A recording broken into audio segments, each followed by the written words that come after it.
welcome back to another video. Today I'm going to be explaining to you why you have shoulder pain. Now, if you have bad alignment, which 90% of the population seems to have nowadays, the likelihood is that you're going to develop chronic shoulder pain at some point or another. This is a lingering shoulder pain that doesn't go no matter what you do. You know, you might get a little bit of relief here and there when you do some stretching, and I see so many clients with this. That's why I'm doing this video today, to help you guys who are struggling with shoulder pain down to your mobility. Now, what you need to keep in mind is that your mobility is compromised, and it's a certain plane that's very important for shoulder movement, and that is your scapular movement. So let's take my client Moish for example. Let's say he has to do a shoulder press or reach for something above head height, like a high cupboard. What we need to keep in mind is that it's not only the arm that's moving here, the scapula has to move as well. So if it comes back down, we can see the scapula goes into downwards rotation, and on the way up, it goes into upwards rotation. But you see, with most of you, your posture is in such a bad way where you are putting excess pressure on certain muscle groups and are stuck in this position.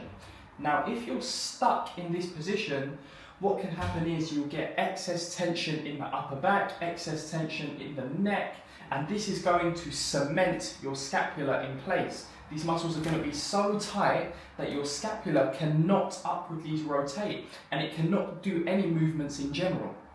Now, let's take Larry for example. Larry unfortunately has been suffering with bad posture, maybe works a desk job, so is stuck in that forward position and has built up a lot of tension in the upper back. So as you can see, his scapula is stuck in place because of all of these muscles. Now, when Larry wants to do a shoulder press, or if he wants to bring the arm above the head, you can see the arm might move, but the scapula is not moving. That means that every time that he lifts his hand here, he is going to be banging on that AC joint in here and causing inflammation. This sharp pain is going to tighten up all of the rotator cuff muscles. It's going to send the body into a state of shock. When the body feels a sharp pain, muscles around it try to guard the area to prevent you from further damaging the situation. This is part of the reason why I get such amazing results in clinic, because I don't have to treat what is going on here, because what's happening here is maybe some bruising, maybe some inflammation, maybe a bit of cartilage wear and tear.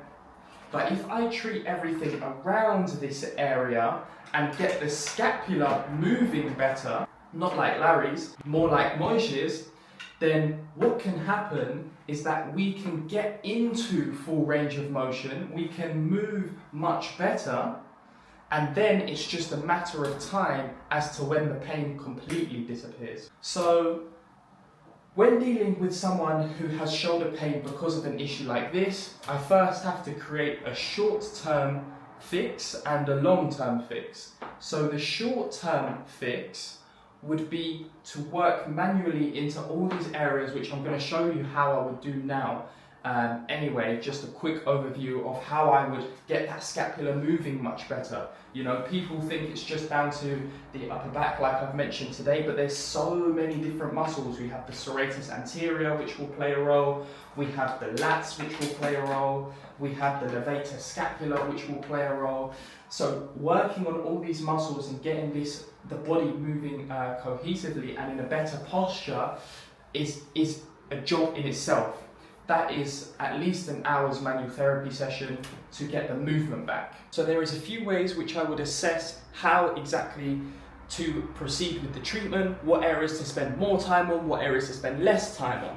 So for example, if he's struggling to come into this range of motion, is it because of a pinching sensation here? Is it because of a tightness coming from here? Yeah. Is it a tightness coming from the chest area? It all well may be each one of these things. So as I'm bringing him into overhead flexion, I'm asking where do I feel the discomfort? Where do I feel the pain? If he's pointing more towards the rear, it's likely something to do with the lats. If he's pointing more towards this area, it's likely something to do with the joint, the AC joint, or the front delts. What we're going to hope for is the front delt. Then what I may do is I may try to test the bicep and front delt. It's quite difficult to test one without the other. So in that situation, I will bring him into shoulder extension.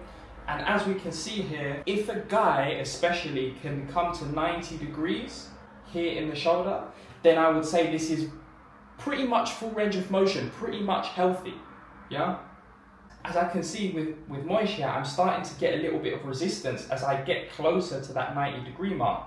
So I know in my head that to get him the best result today, he needs to be comfortably getting to 90 degrees or even a little bit further. I want to increase this by at least 20 degrees. Same with the overhead movement. If he's struggling with this overhead movement, I need to get this bicep flat on the ear to make sure that he gets the best result on the day. I can't just push him into that position, which I wouldn't do anyway because that is provoking the pain even further. Then what I may do some light mobilization, working with a separate technique. So I may use the Theragun, let's say, and mobilize at the same time until the area begins to loosen, until his central nervous system is relaxed in a way that is going to allow us to get into full range of motion. Do you know what? I heard a fact once and it was super interesting to me. I don't know if you heard this as well, Moish. It's basically that if you go under general anesthesia, like if they put you to sleep, that they can literally put you in any position. Like they can literally make you do the splits. I've not heard that. Yeah, and that is because your muscles only go as far as your nervous system allows them to. So if your nervous system thinks that, oh shit, like if I go a little bit further here, something's gonna pull, or if I'm not used to doing a certain movement, then I don't really want to do it, you know? People get shoulder pain in this front delt, especially because when was the last time that you actually brought your arm behind your back? We don't even have to do that in the gym. We don't have to do that in day-to-day life. I said to my client the other day, the only thing I can possibly think of when I last brought my hand all the way behind my back was maybe when I was reaching for something in the backseat of my car the other day. That's it. Can you think of another time where you might bring your hand all the way back here like we was just doing a second ago? No reason. Never, right? No reason, yeah. So, what's the saying again? If you don't use it, then you lose it, is super true. Now, to maintain the results that we have achieved in clinic, what I need to do is create a long-term strategy to make sure that this doesn't come back. So let's say we've used the example of a desk worker.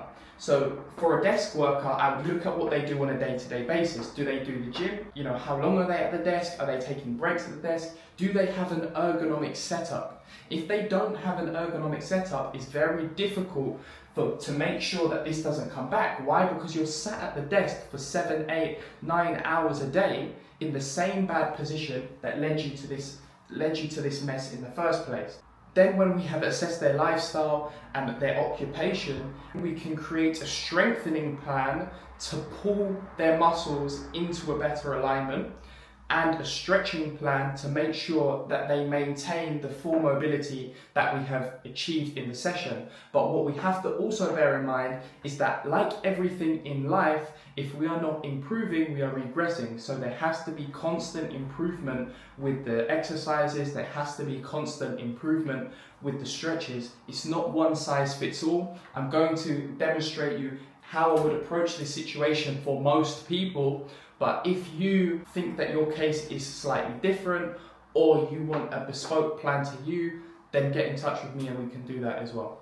Basic example of a chest front delt stretch for you guys at home is the standing wall stretch for the chest. So with this arm here, we want it above that 90-degree mark. So as we can see here, this is 90 degrees. We want it just ever so slightly above, and then turning our hips into the movement to bring that stretch onto the chest, which is going to allow you to create the environment where your shoulders can come back into a more neutral position And this is obviously like a level 1 beginner exercise. Once your shoulders have the facility to come back into a neutral position, then this creates a better environment and should cause less shoulder pain if coupled with strengthening for the rear. Here is the level 2 movement. So what we want to do is have one arm out to the side in a cross position and rotate the entire body over onto that arm, using this arm to push you even further into the movement. This is going to create a very deep stretch along this area, and as I mentioned before, allow your shoulders to come back, giving you the ability to come into a better posture. Work on your scapular movement to aid your shoulder pain. So let's scoot back a little bit more, Moish, and then just come down onto the knees. Forward, we're focusing on sitting into the heels and allowing the arm to be pulled upwards. Yeah, you can do a little bit of scapular engagement here and disengagement as well, and you can feel how the scapula should be moving and stretching over time. Okay, last but not least, we are working on our upper back strength. This is important because, as I said to you before, the mobility and the level of tension around your front or chest area can pull your shoulders forward. As we work on that and mobilize these areas, we also need an opposite pulling force from the rear, which would be strengthening the upper back, which is going to allow you to come into a more ergonomic posture and get rid of your upper cross syndrome, which is then therefore going to get rid of your shoulder pain. So guys, that is the video all wrapped up. I hope you take what we have shown you today into consideration and take out the steps, get yourself a good manual therapy session, focus on your mobility, focus on your conditioning so that you can improve your alignment. As I said to you before, back down to the 4 pillars again: your recovery, which is what we have done today, which is what I specialize in. Are you going to the sauna? Are you getting your treatments done? Are you taking in the right foods to your body? Are you taking in the right fluids in the right amounts? These factors all influence your recovery. Are you doing the correct stretching, which influence your mobility, which also influences your alignment? And are you doing strengthening to make sure that your body is strong enough to facilitate the movements that you're doing on a day-to-day basis? Strength training is so important because in our day-to-day life, our body needs to know that picking up something from the floor at a certain weight, picking up your little nephew, etc., is not going to hinder you and is not going to send your lower back, for example, into a state of spasm because your body knows that you have done this a million times before. Guys, that is the video wrapped up. If you're new here, like, subscribe, and we'll catch you in the next one.